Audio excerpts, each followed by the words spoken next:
Bonjour amateurs d'épices à steak. Cette semaine, pour notre première rencontre, on vous apprend comment faire votre propre épice à steak.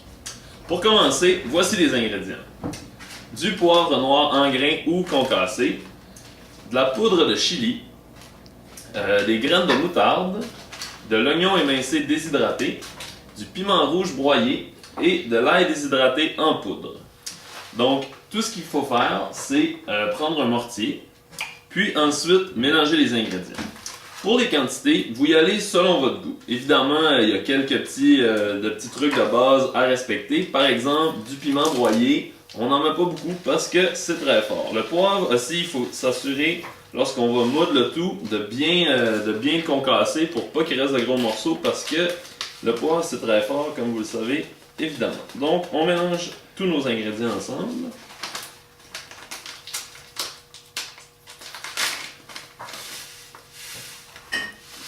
L'oignon peut être assez généreux.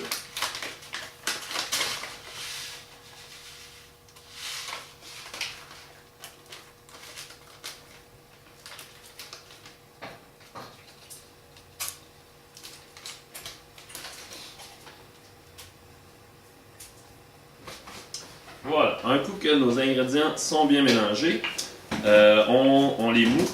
Donc la technique la plus efficace, c'est dans un mouvement vertical comme ça, y aller avec des rotations pour bien concasser le tout, pour bien faire ressortir les saveurs. Là, un grand débat qu'il y a dans le domaine de l'épice à steak, c'est à savoir s'il faut mettre du sel ou pas dans notre épice à steak. Bon, évidemment, le sel là, est une cause de maladies cardiaques, tout ça, donc il ne faut pas abuser. Mais je vous dirais que moi, personnellement, la modération a bien meilleur goût, puis du sel, c'est bon. Donc, moi, je vais vous dire que je suis partisan de mettre un peu de sel, sans abuser. Mettre un peu de sel, ça rehausse vraiment la saveur de l'épice, puis évidemment, ben, on est content. Donc, ce qu'on utilise, c'est du gros sel de mer, comme pour faire cuire le homard. Donc, on ajoute ça à notre mélange, puis on continue de broyer. Au fond, pour savoir quand arrêter, ben, c'est quand l'épice est devenue dans une certaine homogénéité. Puis, faut vraiment s'assurer, comme je l'ai dit tout à l'heure, que tous les grains de poivre soient vraiment bien concassés. Sinon, quand on croque dans un grain, on a des méchantes surprises. C'est les cadeaux dans ma cuisine. Bon.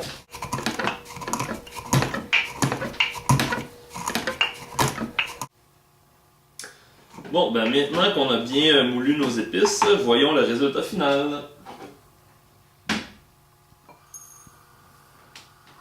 Donc on peut voir que le mélange est bien homogène, que les grains de poivre ont tous bien été broyés et qu'il n'y a plus de danger pour des mauvaises surprises. Bon, ben c'est tout pour cette semaine. Avant de se quitter, je vais vous laisser avec une suggestion de recette pour accompagner votre épice à steak. Ce que je vous suggère, c'est de prendre des pommes de terre, des carottes, des panais et des navets, couper ça en fines juliennes, puis mélangez vos légumes avec un filet d'huile d'olive, puis abondamment d'épices à steak. Puis vous faites cuire le tout dans un four préchauffé à environ 400 degrés Fahrenheit pendant 25 à 30 minutes jusqu'à ce que les légumes soient croustillants, puis tendres à l'intérieur. Ça se met super bien en accompagnement avec n'importe quoi. Donc c'est tout. Si vous avez des commentaires sur l'émission, vous pouvez les laisser sur le site Facebook sur Amateurs d'épices à steak. Donc merci et à la prochaine!